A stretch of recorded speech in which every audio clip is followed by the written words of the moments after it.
suivre ce mardi 13 juin sur RTI 1.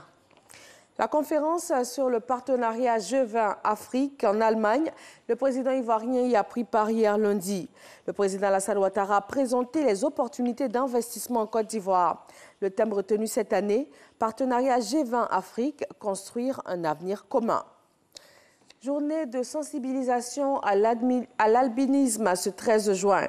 C'est une maladie suscitée par un défaut de production de mélanine, la substance qui donne sa couleur à la peau. En Afrique, cette maladie est souvent mal comprise. Les albinos sont pourchassés et même tués pour des pouvoirs mystiques qui leur sont attribués. La Côte d'Ivoire a l'école sud-africaine en matière de transport terrestre, aérien et maritime. Le ministre des Transports, Amadou Koné, est à Johannesburg. Il a visité l'Agence nationale sud-africaine de gestion des routes. Une mission dans le cadre de la coopération sud-sud pour tisser des partenariats. Ami Sissoko. Afrique du Sud, Johannesburg, province de Gauteng, l'Agence nationale sud-africaine de gestion des routes. Ici travaillent au quotidien près des milliers de personnes. Elle s'attelle à la gestion des trafics et à la sécurisation des usagers. Se sentent considérés comme une référence en la matière, a reçu le ministre des Transports, Amadou Koné. Une visite pour s'imprégner de son modèle en vue d'un meilleur développement du secteur routier en Côte d'Ivoire. C'est la première étape de son séjour sud-africain destiné au renforcement de la coopération dans le secteur des transports terrestres, aériens et maritimes.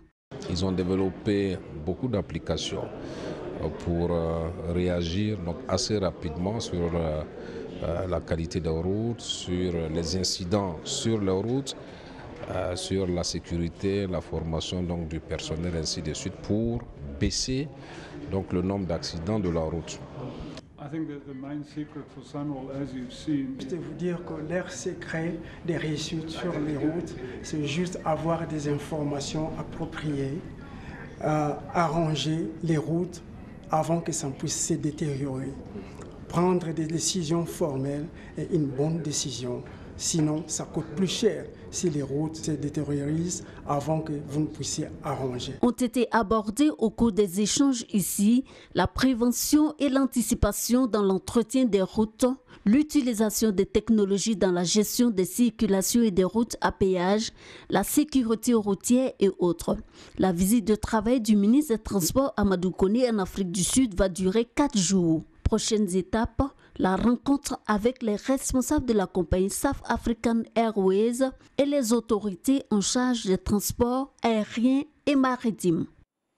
Saïf al-Islam, fils du dirigeant libyen Muammar Kadhafi, a été relâché par la milice qui le détenait à Zintan depuis le soulèvement contre son père en novembre 2011. La milice qui le détenait a confirmé que Saïf al-Islam a quitté Zintan ce vendredi 9 juin. Condamné à mort en 2015 pour crime de guerre par la justice libyenne, il est également recherché par la Cour pénale internationale. La première ministre britannique Theresa May a tenté lundi de désamorcer la fronde au sein de son parti après des législatives qui l'ont vu perdre sa majorité absolue. Elle a évoqué les négociations avec le parti nord-irlandais ultra-conservateur en vue de constituer une majorité absolue au Parlement. En Russie, Vladimir Poutine a fait arrêter plus de 1500 opposants hier lundi à travers tout le pays. Cela en marge de nouvelles manifestations contre le pouvoir et contre la corruption.